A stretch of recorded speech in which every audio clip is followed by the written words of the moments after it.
Estamos a los pies del Señor, buscando su ayuda, que Él nos guíe en este camino. ¿Sí? Ay, gracias, sí. En nuestra congregación, cuando predico con mascarilla y por eso me había olvidado, pero muchas gracias. La verdad es que es un descanso. Si no, entra una sed a veces difícil de sostener. Bueno, vamos a tener una oración y después me gustaría compartir con vosotros algo que el Señor ha generado en mi corazón, quizás desde la primera o segunda semana de febrero. Cuando hablé con Moisés, bueno, él me habló, me dijo de venir a veros. Claro, venir a predicar a una iglesia donde hay hermanos queridos que nos conocemos desde hace mucho tiempo. No sé, no es lo mismo. No es lo mismo. Entonces, pero eso, quisiera compartir algo que el Señor me ha bendecido en su palabra y espero que os pueda ser de ayuda. Vamos a orar. Padre querido, te damos tantas gracias, Señor, por poder reunirnos a los pies de la cruz. Desde el principio de nuestra reunión hemos querido declarar, hemos querido expresar nuestros corazones. ¿Cómo estamos, Señor, a tus pies? No hay otro sitio que pudiéramos estar. Nada hay en nosotros, todo nos lo has dado tú. Y te damos muchas gracias. Hemos sido vestidos con la ropa de tu Hijo. Hemos sido, Padre, bendecidos con tu Espíritu, tu presencia en nuestras vidas. Y pedimos ahora que podamos disfrutar de tu palabra, ser traídos, Señor, en una forma refrescada a tu presencia y podamos aprender de ti. Lo pedimos en el nombre del Señor Jesús. Amén. Pues muy bien. El pensamiento de hoy vino realmente por la lectura de Génesis. Este año comencé en febrero a leer la Escritura nuevamente y un pasaje, una frase de Jacob se me grabó en el corazón y es cuando lucha con el ángel y después de que está toda la noche luchando con él, después de que pide bendición, cuando está prácticamente en las últimas, dice Jacob, declárame ahora tu nombre. Y dice la Escritura que eso era una pregunta. Quería saber el nombre de, como diría luego, ese varón, ese ángel de Dios que le limpió de toda su maldad. Qué interesante esa pregunta, ¿no? ¿Cómo es tu nombre?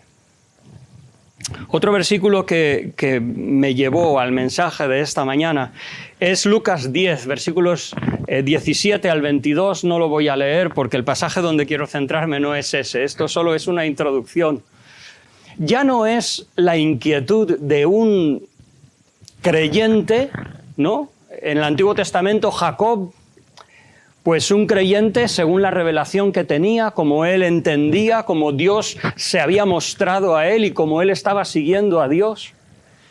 Pero en Lucas capítulo 10 lo que encontramos es al Señor Jesús, al otro lado de la ecuación, en la parte de Dios, cuando el Señor, después de que vinieron los 70 y volvieron contentos de que los espíritus se habían sujetado a ellos, y el Señor le dice, no os gocéis en esto, sino más bien que vuestros nombres están escritos en el libro de la vida. Pero luego dice que el Señor se alegró, y esa palabra en griego es preciosa, no es la sensación subjetiva, profunda, personal de regocijarse, es alegrarse, aunque dice en espíritu. Y dice, Padre, tú has escondido estas cosas de los sabios y las has revelado a los niños. Sí, Padre, porque así te agradó. O sea, Dios no es un gas que se propaga.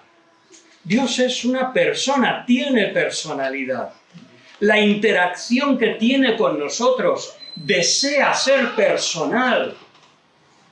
He aquí yo estoy a la puerta y llamo, si alguno oyere mi voz, yo entraré a él, cenaré con él. Lo que el Señor desea es una comunión con nosotros. Ahora una tercera pregunta acerca de Dios. Esto ya es más difícil. ¿Qué es Dios? Ahí nos perdemos todos. ¿Qué es Dios? Solo tenemos entiendo yo, dos versículos que nos hablan algo acerca de qué es Dios.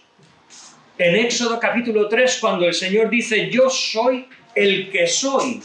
O sea, yo existo. Y ahí nuestra mente finita se rompe y se postra delante del Señor porque dice, Señor, no puedo imaginármelo, simplemente lo acepto, lo creo y te adoro por ello. Otra declaración, Juan 4:24, Dios es espíritu. ¿Pero qué es Dios? Cuando hablamos de la naturaleza de Dios, nos perdemos. Y ahí es donde no queremos entrar en especulación, no queremos pretender saber lo que el Señor no nos ha revelado. Pero hemos de reconocer que conocemos a Dios más por lo que recibimos, por lo que Él nos da, que no por lo que Él es. Y a veces sin querer estamos tan ocupados en mis problemas, en este mundo terreno debajo del sol, estamos tan encerrados en a ver si Dios me satisface. Voy a una iglesia y dices, uy, aquí no sé si el Señor me satisface o no, voy a ir a otra, porque lo importante es que yo me sienta de una manera particular. O si no, a ver lo que yo pienso de aquí, lo de allá, o cuánto yo estudio de la Escritura y lo que conozco o dejo de conocer. Perdona. Qué hermoso es cuando un hijo de Dios, desde la sencillez, no solo pone sus ojos en lo que le pasa a él, sino mira al Señor y dice, Señor, ¿cuál es tu nombre? ¿Cómo eres tú? Déjame contemplar tu hermosura, tu persona. Con ese pensamiento me gustaría ir a Juan capítulo 16, versículos 12 al 15 y 18 al 33, y lo que me gustaría es primero presentar lo que nos dice en ese pasaje y luego tres reflexiones sobre conocer a Dios, conocer a nuestro Señor. Hemos vuelto al pastor y obispo de nuestras almas. Hemos sido reconciliados con el Padre. ¿Cómo anda tu relación como hijo? Creo que a veces necesitamos aprender a ser hijos porque estamos como a veces nuestros hijos o cuando empiezan a ser adolescentes, que su vida es fuera de casa. Me acuerdo cuántas veces menosprecié que mi padre era músico. Y cuántas veces me acordé y dije, ¿por qué no me senté con mi padre y le pedí que me explicara algunas cosas de música? Con nuestro Padre, ¿cómo es tu relación con tu Padre? ¿Cómo está tu hambre por conocerle? Leamos Juan capítulo 16, comenzando desde el versículo 12 al 15 y luego 18 al 33. Leo de la Reina Valera 2020. Es una versión que se editó por el 450 aniversario de Reina Valera y bueno, es una traducción más, pero vamos a leer yo voy a leer de esta versión. Dice así la Escritura, versículo 15 del capítulo 16 del Evangelio de Juan. Todo lo que tiene el Padre es mío. Dejadme ir al 12, perdón. 12 al 15. Aún tengo muchas cosas que deciros, pero ahora no las podéis sobrellevar. Pero cuando el Espíritu de verdad venga, Él os guiará a toda verdad, porque no hablará por su propia cuenta, sino que hablará todo lo que oiga y os hará saber las cosas que habrán de venir. Él me glorificará, porque lo que os dé a conocer lo recibirá de mí. Todo lo que tiene el Padre es mío. Por eso dije que lo que os dé a conocer lo recibirá de mí. Dentro de poco no me veréis, pero poco después me veréis de nuevo. porque voy al Padre. Entonces algunos de sus discípulos se preguntaban entre ellos: ¿qué significa esto que acaba de decirnos? Dentro de poco no me veréis, pero poco después me veréis de nuevo, porque voy al Padre. Decían pues: ¿qué quiere decir con dentro de poco? No lo entendemos. Jesús se dio cuenta que querían una aclaración, así que les dijo: ¿qué os preguntáis acerca de lo que significa dentro de poco no me veréis, pero poco después me veréis de nuevo? Os aseguro que vosotros lloraréis y lamentaréis, y en cambio el mundo se alegrará. Aunque estéis tristes, vuestra tristeza se convertirá en alegría. La mujer cuando da a luz tiene dolor porque ha llegado su hora, pero cuando el niño ha nacido, ni se acuerda del sufrimiento pasado por la alegría de haber traído un ser humano al mundo. Vosotros también ahora sentís tristeza, pero os volveré a ver de nuevo, y se alegrará vuestro corazón con una alegría que nadie podrá quitaros. Y cuando llegue ese día, ya no me preguntaréis nada. Os aseguro que todo cuanto pidáis al Padre en mi nombre os lo dará. Hasta ahora nada habéis pedido en mi nombre. Pedid y recibiréis, para que vuestra alegría sea completa. Os he hablado estas cosas por medio de alegorías, pero llega el momento en que dejaré de hablaros de este modo y os hablaré con toda claridad del Padre. Ese día pediréis en mi nombre, y no seré yo quien interceda ante el Padre por vosotros, pues el Padre mismo os ama, porque me habéis amado y habéis creído que yo salí de Dios. Salí del Padre y he venido al mundo, ahora dejo al mundo y regreso al Padre. Le dijeron sus discípulos: ahora hablas claramente y sin alegorías. Y ya estamos seguros de que lo sabes todo y no necesitas que nadie te pregunte. Por esto creemos que has salido de Dios. Jesús le respondió: ¿ahora creéis? Se acerca el momento, mejor dicho, ha llegado ya, en que os dispersaréis cada uno por su lado y me dejaréis solo. Mas yo no estoy solo, porque el Padre está conmigo. Os he dicho estas cosas para que en mí tengáis paz. En el mundo tendréis aflicción, pero confiad, yo he vencido al mundo. Estamos en el Evangelio donde más enseñanza encontramos para los discípulos.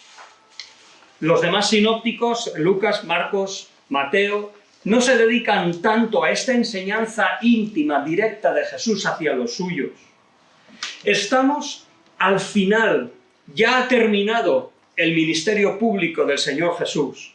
Realmente ya no hay más palabras dirigidas a la multitud. Encontramos que sí, el Señor hablará a Caifás, hablará a Pilatos, pero realmente son palabras que ni Caifás ni Pilatos entienden. Los mensajes, el mensaje de estos capítulos es precioso y en una manera especial. Nos preguntamos por qué, si Mateo, Marcos, Lucas relatan lo que es la Cena del Señor, la institución de la Cena del Señor que celebramos nosotros, ¿por qué Juan no lo describe? Algunos comentaristas hablan de que ante el peligro de que la Cena del Señor se convirtiera en algo físico, algo ritual, Juan de alguna manera lo deja a un lado y se enfoca en esa interacción de Jesús hacia los suyos, mostrándonos el corazón del Señor hacia sus discípulos. Entonces tenemos aquí en primer lugar, dos eventos: el lavamiento de los pies, la cuestión de Judas, luego una serie de preguntas y respuestas y un discurso central del Señor. Y terminará este pasaje con la oración sacerdotal de Juan, capítulo 17. Ahora mismo nos enfocamos en este pasaje central. Tengo que darme prisita.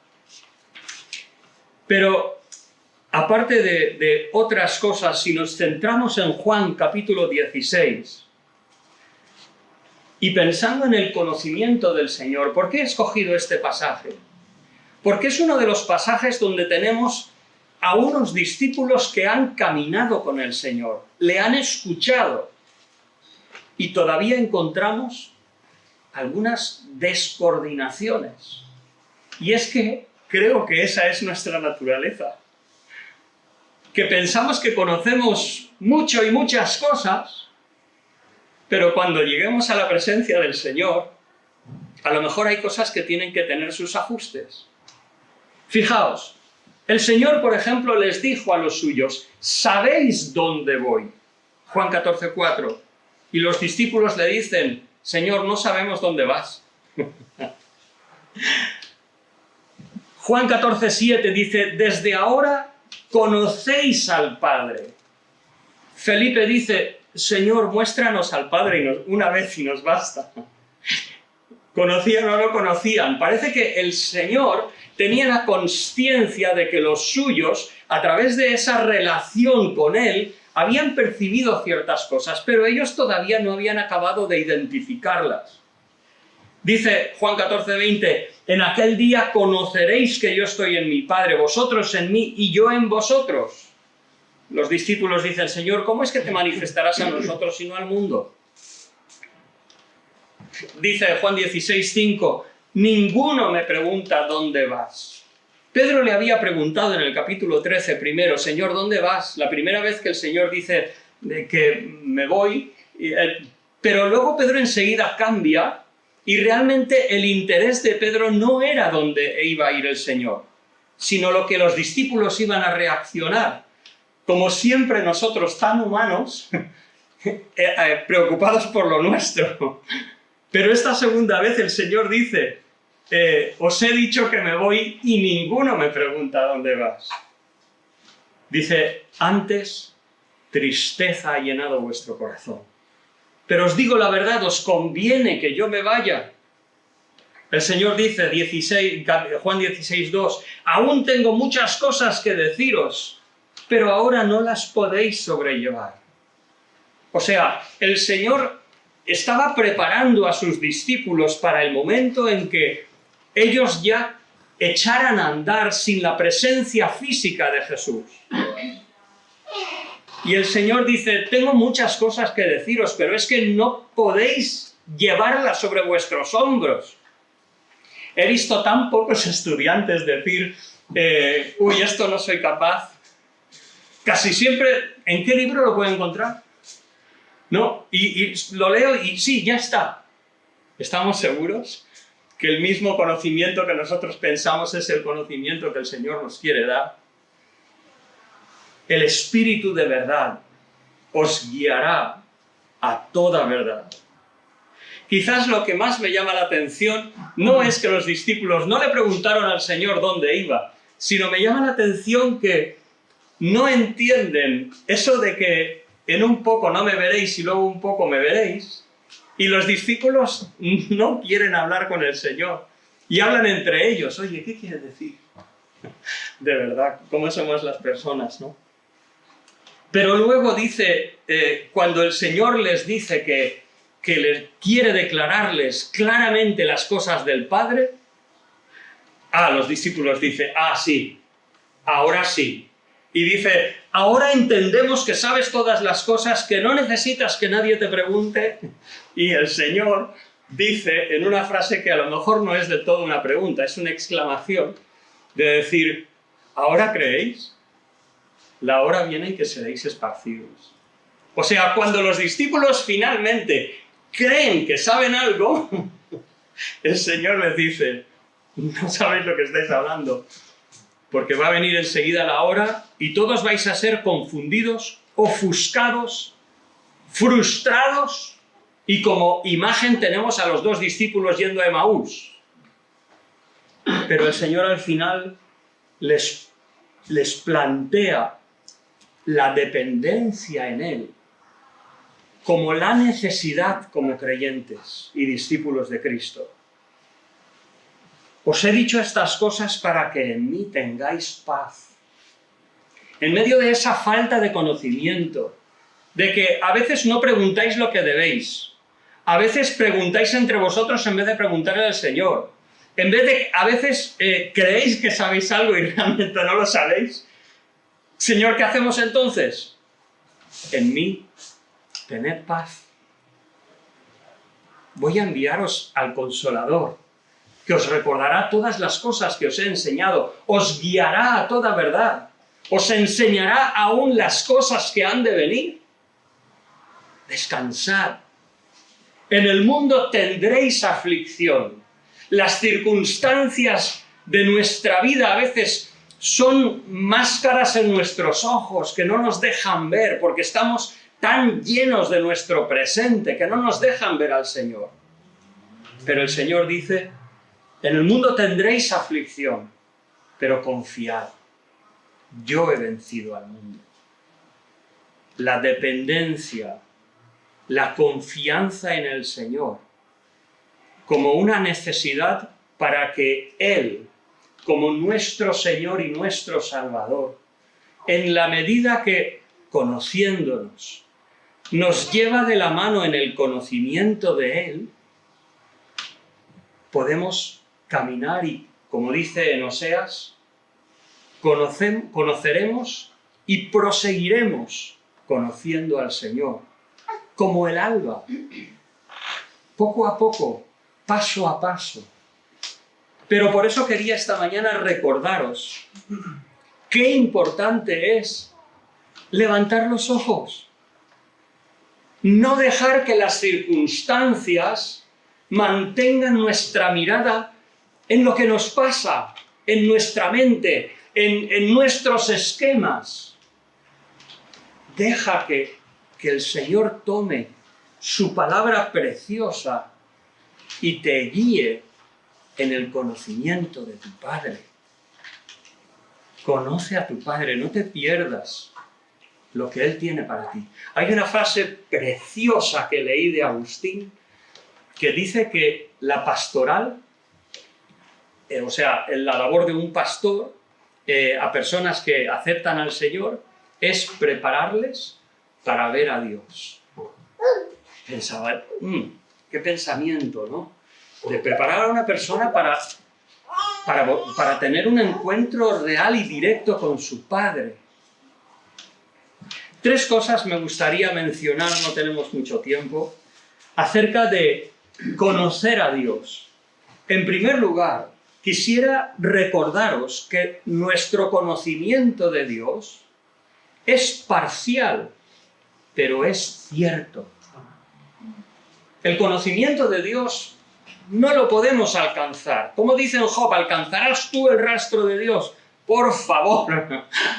Somos humanos, somos menos que una hormiguita cuando le pedimos que entienda una fórmula de matemática. O sea, no podemos abarcar a Dios. Pero Él ha querido revelarse. Existe un Dios revelado. Pero por otra parte, qué importante entiendo para nosotros creyentes entender que también hay una parte, una inmensidad de Dios que no nos ha revelado.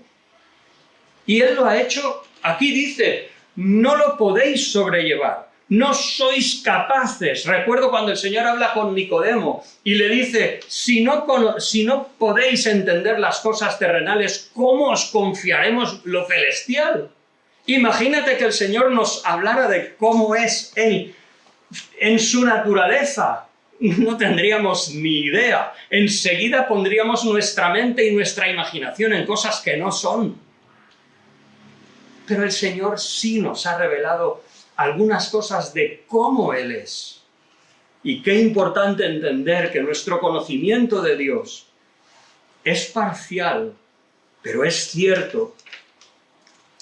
En segundo lugar, quisiera resaltar lo que es el deseo del alma en conocer a Dios. Varios ejemplos, lo mencionaré solamente, de hijos de Dios que cuando están en la presencia de Dios es cuando dicen, Señor, muéstrame tu gloria. Qué precioso, de verdad, porque Es verdad que el que está con el Señor no tendrá nunca hambre, no tendrá sed. Eso en el sentido de que ya no tenemos que ir buscando otras fuentes. Sabemos dónde está el agua. Como hemos visto antes, sabemos dónde está el pan.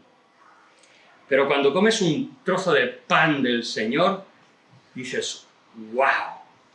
Señor, ¿podría tener otro trozo?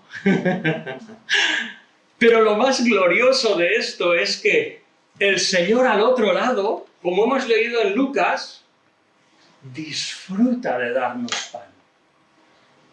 Quiere que procedamos en ese conocimiento de nuestro Dios. Debo escoger solamente algunas cosas que comentaros acerca del conocimiento que tenemos de Dios. El Espíritu de verdad, que guiaría a toda verdad, que nos haría saber de Dios, que tomaría lo que es de Dios por medio de Cristo y nos lo hará saber. Podríamos hablar de la obra del Espíritu Santo. ¿Qué significa eso? No es tan fácil. No sé si vosotros os habéis peleado con eso. La Escritura es necesaria. Sin la Escritura, nuestra única Biblia es la naturaleza y nos dirá que Dios es muy grande, muy poderoso y eterno, pero nos deja sin más herramientas.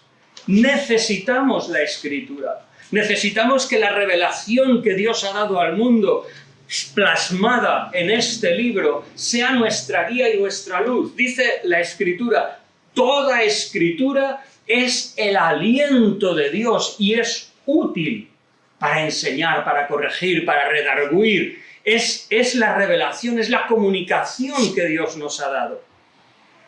Curiosamente, la Escritura es clara. ¿Qué quiere decir eso? Que la puedes enseñar a los niños, que los niños pueden entender. Dice Santiago, ¿crees que Dios es uno? Haces bien, los demonios también creen y tiemblan. Ahora, entonces, ¿qué es la iluminación del Espíritu? ¿Qué es ese conocimiento de Dios al que el Señor nos invita? ¡Wow! Pues es tomar esa palabra que es necesaria, que es clara, que es suficiente, que no necesitamos fuera de aquí. De hecho, es que el Señor dice, como quites o como añadas, el Señor va a traer juicios severos sobre ti, porque es una palabra necesaria y suficiente y clara. Pero ¿qué pasa? Que cuando dices que Dios es uno, es una información intelectual, podemos decir externa, que sí, la gente lo puede entender. Si tú le dices a alguien, mira, estás en pecado, necesitas creer en Cristo, él intelectualmente lo entiende, pero es una realidad fuera de él. Pero hay cuando el Espíritu Santo toma un versículo de su palabra, lo graba en el corazón, lo desgrana y se asimila de forma que participas de él. Entonces es esa palabra iluminación. El Señor ha hecho que su luz entre en tu interior. Qué precioso ese. Podemos conocer a Dios así. No solamente como una información que nos llega, sino como una realidad interna y de corazón. Hermanos, voy a la conclusión. Lo siento. Primero, el mensaje lo que pretende es dirigir nuestra atención a nuestro Señor, a conocerle como Él desea darse a conocer a nosotros. Jesús desea por el Espíritu Santo hablarnos claramente del Padre, lo hemos leído. Entonces, abramos los ojos y el corazón a que lo que dice del Padre en esta palabra se haga vida en nuestro interior. Que no sea solo información, sino que sea una realidad patente en el alma. Dirijamos nuestra atención, claro que sí, a conocer de la Escritura, a vivir en nuestro mundo, pero a nuestra relación con Él. No es meramente espiritualidad, no es meramente religiosidad, es una interacción personal de tu Padre contigo, y que se goza cuando tú ves por la Escritura una nueva dimensión de su carácter, de su obra hacia ti. Es importante entender nuestras limitaciones, pero asimismo la certeza de lo que conocemos. Dice el Señor, mis ovejas conocen mi voz y no se irán con la voz de los extraños. Qué curioso que cuando creemos en el Señor Jesucristo es cuando sabemos menos de teología, pero conocemos a aquel que nos ha salvado. Si realmente te has arrepentido de tus pecados por el mensaje de la palabra de Dios, conoces a tu Padre, conoces a tu Señor. Tenemos limitaciones, pero certezas también. Asegurémonos que el conocimiento de Dios viene por el Espíritu Santo. ¿Y cómo? Bueno, aquí nos enseña que es cristocéntrico. Él no hablará de sí mismo, sino que tomará de lo mío y os lo hará saber. Dice, todo lo que el Padre tiene es mío también. Y por eso dije que el Espíritu tomará de lo mío y os lo hará saber. No hay división entre Dios, Padre, Hijo y Espíritu. El Espíritu Santo que exalta nos dirige hacia la obra de la cruz y la persona de Jesucristo y su mensaje como revelación central de Dios. Es importante mantener un sentido vivo y bíblico de la esperanza y la confianza en nuestro conocimiento de Dios, mediante las circunstancias que el mundo nos trae. Hemos de ver al Señor pastoreándonos, cuidándonos en ese proceso de conocer a Dios y en esos pasos a través de esta vida. El Señor le dijo a los discípulos, ¿ahora creéis? Los discípulos, yo creo que igual que nosotros, en el mundo judío de entonces, cuando muchos enfatizaban, los escribas, los fariseos, los doctores de la ley, todo eso, como que Dios fuera unos artículos de fe. No. Para el Señor era diferente, porque la angustia, la frustración que los discípulos iban a pasar por no entender la cruz, eso les impedía ver y conocer al Señor. Y el Señor les dijo, en el mundo tendréis aflicción, pero confiad, yo he vencido al mundo. Entonces, que el Señor nos ayude a tener esa dependencia, esa confianza, y disfrutar ese precioso proceso, como el alba, de conocer a nuestro Dios. Amén. Que el Señor os bendiga.